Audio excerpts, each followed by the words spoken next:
Assalamualaikum warahmatullahi wabarakatuh.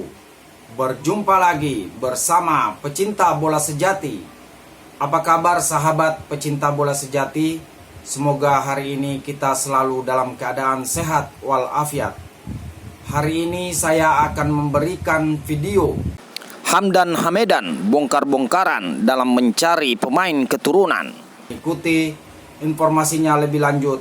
Mari kita simak videonya bersama-sama. Gimana nih striker? Saya kasih tahu. Ada striker bagus, namanya Miliano Jonathan. Wah, ini nih yang lagi diomongin. Itu sebetulnya grade A-nya Sintayong. Itu berapa tahun yang lalu? Itu udah 2022, 2021. 3 tahun. Pandemi. Iya. Karena ini anak masih 20 tahun ya? Sampai sekarang katanya, Main di Utrecht ya? iya, dan itu kan katanya, kalau kemarin gue dengar di podcastnya siapa tuh, dia katanya cara mainnya kayak Arjen Robben lah, cara mainnya yang nusuk Dia- dari kanan, dia nusuk ke kiri. Dan dia mengatakan bahwa I'm doing very well, dia bilang. Bahwa saya recover very well. Saya bahkan dikasih nomor 10 oleh VTC. Dan saya bersemangat sekali untuk musim ini gitu. Dan saya pikir saya bisa. Bahkan dia mengatakan pada saya bisa. Target saya sampai double digit golnya. Ya. Oke. Dan itu dia lakukan tuh. Dari 13 game kalau nggak salah 8 gol ya. Lalu kemudian langsung diboyong sama Utrecht. Sempat berbicara juga saya sama ayahnya namanya Deko. Gimana Pak Deko? Wah, kita memang akan Bisa bahasa Indonesia, bokapnya. bahasa Inggris. Nah, ini berarti yang dari Indonesia nya siapa kalau si Milano Jonathan sini? Keluarganya di Depok.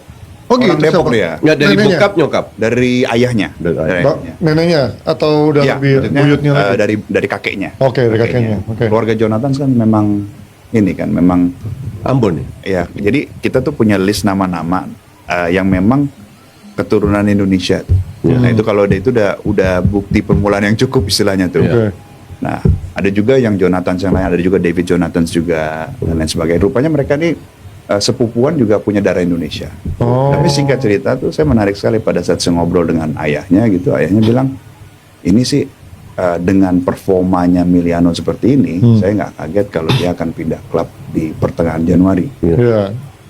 Dan itu terjadi Benar. gitu. Saya bilang dia pindah klub gimana? Langsung tetap jadi starter atau gimana? Oh ya, kita memastikan bahwa dia akan Bisa. minimal compete for the Minimal diberi kesempatan. beri kesempatan. Iya. Dan kebetulan langsung debut juga ya. Iya, Iya, iya, iya. iya.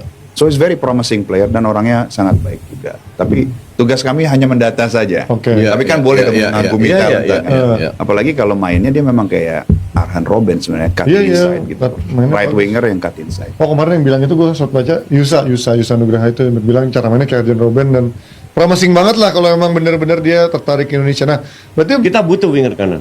iya. Saya nggak berani ngomong lanjutannya nanti kita dihujat kok.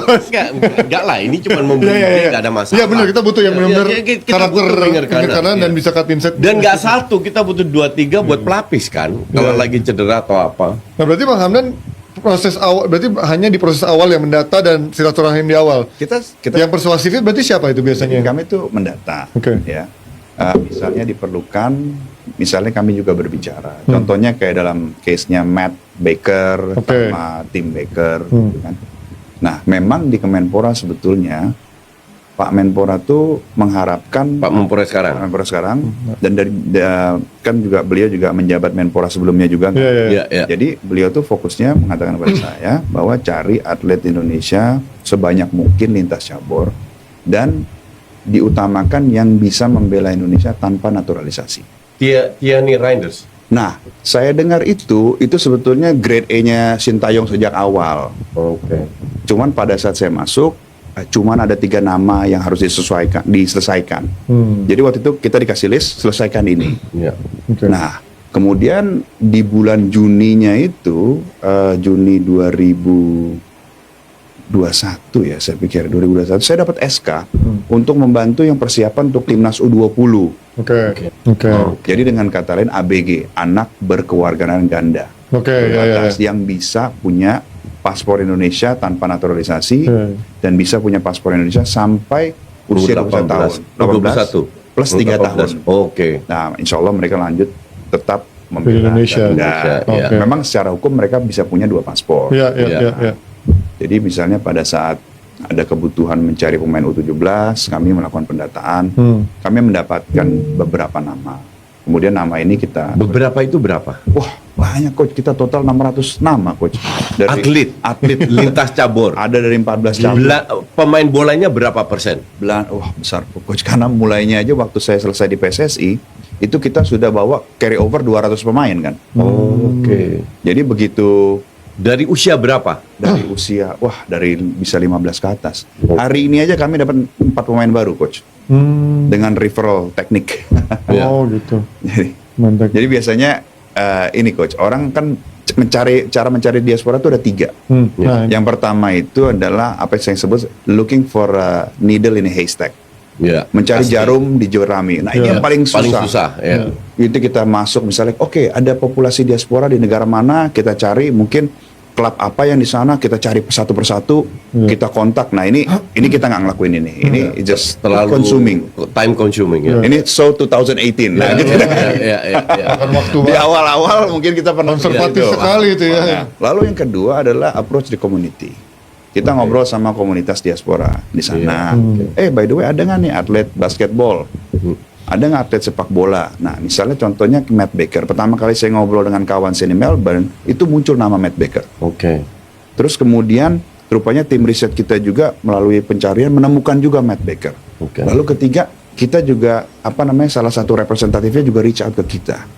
Sehingga kita mendapatkan informasi yang banyak tentang Matt Baker, kita lihat videonya lengkap.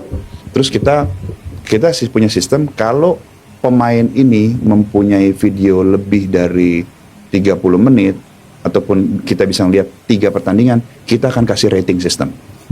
Tapi kalau cuma klipnya 2 menit, 1 menit, 3 menit sulit kan. Ya. Jadi kita cuma kasih brief aja, misalnya promising wingback, kayaknya nggak menarik, first touch-nya bagus. Kita cuma bisa komentari hal-hal singkat. Tapi kalau misalnya mereka itu kita tonton sampai 3 kali, apalagi 3 game, apalagi lebih dari 30 menit, nah kita bisa kira-kira mendapatkan ide gitu seberapa bagus. Nah, Matt Baker itu dari pendekatan komunitas, Oh. ya kan? Oke. Nah, kakaknya itu dari referral. Oke. Matt Baker cerita, saya punya kakak. Oh. Ketahuan. Ya. Saya punya kakak lebih jago daripada saya. Oh iya. Ya. Sama kayak Lily Pali itu punya sepupu namanya Tony Castle. Oh itu sepupunya. Itu sepupunya. Yang ngomong-ngomong, ntar gue salah ngomong. Yang zaman itu kan yang Ya, di timnas kepecah, zaman kan? itu yang baru-baru lah. Iya. Nah itu sepupunya. Dan Kacau. Matt dan tim dipanggil Coach Indra untuk Iya, U20 ya? U20. U20. Kemudian Matt itu memang klubnya mengatakan kepada dia hanya boleh memilih satu. Dan dia lebih dibutuhkan di U17 kan. Jadi dia akan ke U17. Oke. Sedangkan tim dikembalikan ke klubnya. Cuman saya ngobrol dengan Coach Indra dan Coach Bima, mereka kayaknya cukup happy dengan tim dan terus akan memantau perkembangannya. Dan dia juga masih 17 tahun Coach. Main di mana nih? Dia di salah satu tim tapi dia tuh sudah U23. Oh. Jadi kakaknya. could be good for the future. Dan masih 17 tahun, si Matt-nya sendiri masih 15 tahun. Ya. Nah, ini adalah contoh 2 pemain yang punya paspor Indonesia. Jadi tidak perlu naturalisasi, mereka bisa datang Indonesia, kalau dipanggil semuanya Punya adalah- 2 paspor lah. punya 2 paspor, Ya. kewenangan federasi melakukan trial dan lain sebagainya.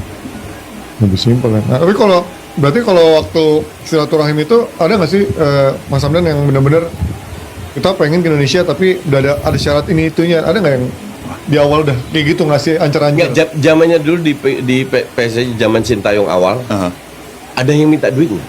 Saya sih nggak menemukan itu ya. Belum ke situ ya. Jadi apa ya? Saya tuh dulu di awal nih Pak Hasani dan saya waktu pertama kali ketemu sama Jordi sama Sandy itu tuh seharian kita gugup. Gugup kenapa? Karena kita itu kita takutnya pada saat kita bilang kita nih cuma bisa punya 1 paspor, ini Kabur mereka nih nggak Mundur. tertarik nih, Iya. ya kan? Jadi tuh 1 hari sebelumnya tuh udah deg-degan tuh.